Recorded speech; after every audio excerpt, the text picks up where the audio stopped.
अस्सलाम वालेकुम dear students, मैं हूं आपका अपना टीचर सर सैयद मंजूर शाह। आज एक नए टॉपिक के साथ आपके सामने पेश खिदमत है और आज का टॉपिक क्लास मैट्रिक में से है और क्लास मैट्रिक की एक्सरसाइज 20.7 का क्वेश्चन नंबर 12 है।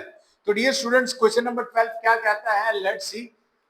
The sum of the two squares of two positive number is 100।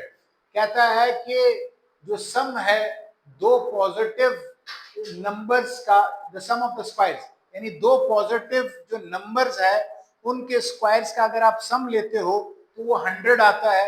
One number is two more than the other. कहता है कि एक नंबर दूसरे से दो नंबर ज्यादा है, तो इसका मतलब है कि वो दो नंबर ज्यादा। अगर एक नंबर हमारे पास 1 है तो दूसरा नंबर 3 होगा, इसका मतलब ये है। तो आगे कहता है कि फाइंड द नंबर्स, वो नंबर मालूम कीजिए। आइए अपने सवाल को स्टार्ट करते हैं। डियर स्टूडेंट्स, वर्ड प्रॉब्लम है। सबसे पहले सोल्यूशन लिखा। हमारे पास जो फर्स्ट नंबर है वो फर्स्ट नंबर को हम लिखते हैं, जाहिर करते हैं, वो हमारे पास x है। जो सेकंड नंबर है वो हमारे पास क्या है? y है। इन दोनों के the sum of the squares of two positive number, इन दोनों नंबर्स के स्क्वायर का सम यानी x square plus y square किसके बराबर है? 100 के। इसको इक्वेशन नंबर 1 का। इसी तरह वो कहता है one number is two more than the other, एक नंबर दूसरे से दो ज्यादा है। तो x बराबर है, हम लिखते हैं x बराबर है y प्लस 2 के। किसके बराबर है? y प्लस 2 के। इसको इक्वेशन नंबर 2 कह दिया, का नाम दे दिया। नाउ डियर स्टूडेंट्स, अब x की वैल्यू उठाइए, इस क्वाड्रेटिक इक्वेशन में पुट कीजिए। डियर स्टूडेंट्स, आपको मालूम है कि क्वाड्रेटिक इक्वेशन क्या है? स्क्रीन पर आपके पास सामने आ रहा है कि कोई सी भी ऐसी इक्वेशन जिसमें वेरिएबल की पावर क्या हो? 2 हो। तो x की हमने क्या किया? Putting the value of x in equation number 1। x की वैल्यू उठा के इक्वेशन नंबर 1 में पुट कर दी। क्या है? y plus 2 whole square plus y square is equal to 100।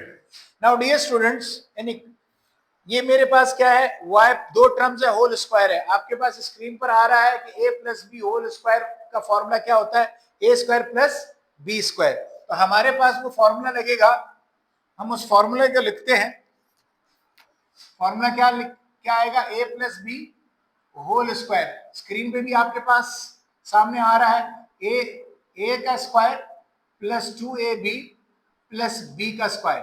अब डियर स्टूडेंट्स, a की जगह मेरे पास क्या है? y है, और b की जगह मेरे पास क्या है? 2 है। So dear students, a square तो y का स्क्वायर 2 इंटू a की जगह y, b की जगह हमारे पास क्या है? 2 आएगा, प्लस b का स्क्वायर तो 2 का स्क्वायर आ जाएगा। इसको हमने जब ओपन किया तो ये आ गया। उसके बाद प्लस y स्क्वायर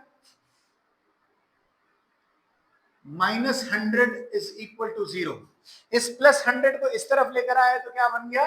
माइनस 100 बन गया। Now dear students, y square और y स्क्वायर आपके पास क्या आ जाएंगे? 2y स्क्वायर, 2 2 जा 4y, 2 का स्क्वायर 2 माइनस 2 का स्क्वायर 4 आ जाएगा, और हमारे पास क्या आ जाएगा? माइनस 100 आएगा। Now dear students, 2y square plus 4y plus 4 minus 100 minus 96 आएगा, इज इक्वल टू 0।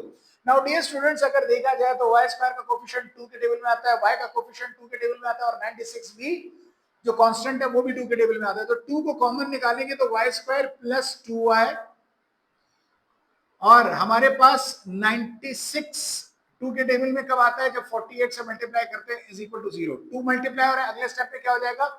डिवाइड हो जाएगा। तो y square plus 2y minus 48 is equal to 0। Dear students, quadratic equation है, स्क्रीन पे आपके पास आ रहा है कि क्या होता है क्वाड्रेटिक इक्वेशन। एक दूसरा, इसको हल करने के 4 मेथड्स हैं। आपके पास स्क्रीन पर आ रहा है कि कौन सा मेथड हमारे पास आएगा, उसको हम कहते हैं middle term break. y square के साथ यहाँ पे 1 है, 1 को 48 से मल्टीप्लाई करेंगे तो क्या आएगा? 48। अब बीच वाली टर्म को तोड़ना है। तो डियर स्टूडेंट्स, हमने क्या किया? y square plus 8y -6y -48 is equal to 0। 2 को हमने किस पे तोड़ दिया? 8 और 6 में। 8 6 48 और 8 को माइनस कर दिया 6 से, तो क्या आ गया? 2 आ गया मिडिल टर्म। अब कॉमन लीजिए यहां से, तो y कॉमन लेंगे तो 8y प्लस 8 बच जाएगा। -6 कॉमन लेंगे क्योंकि ये भी 6 के टेबल में आता है और 48 भी 6 के टेबल में आता है। जब माइनस कॉमन निकाला तो ये माइनस क्या बन जाएगा? प्लस 6 यहां से कॉमन निकला तो y 6 8 48 आ जाएगा इज इक्वल टू 0। कॉमन लेने की सूरत में ये दोनों ब्रैकेट का सेम आना लाजिम है, तो ये दोनों सेम आ गए। इन दोनों को बाहर निकालिए।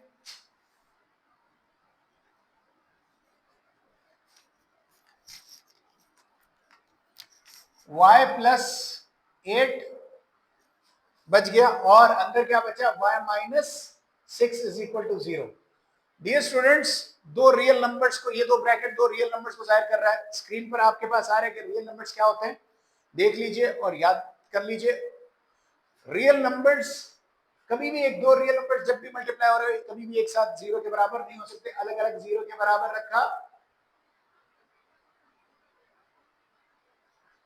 y प्लस 8 को दूसरी जाने भेजा तो y माइनस 8 बन गया, y is equal to minus 8 बन गया। -6 को दूसरी जब इज इक्वल टू दूसरी जाने सेंड किया तो क्या बन गया? +6 बन गया। Now dear students, y is equal to -8 और y इज इक्वल टू 6 बन गया। अब इस y की वैल्यूज को उठाना है, इक्वेशन नंबर 2 में पुट करना है। सो हम लोग लिखेंगे putting the values of y in equation number 6। Equation number 6 को वापस लिखते हैं, x is equal to y plus 2 when y is equal to 8 minus 8।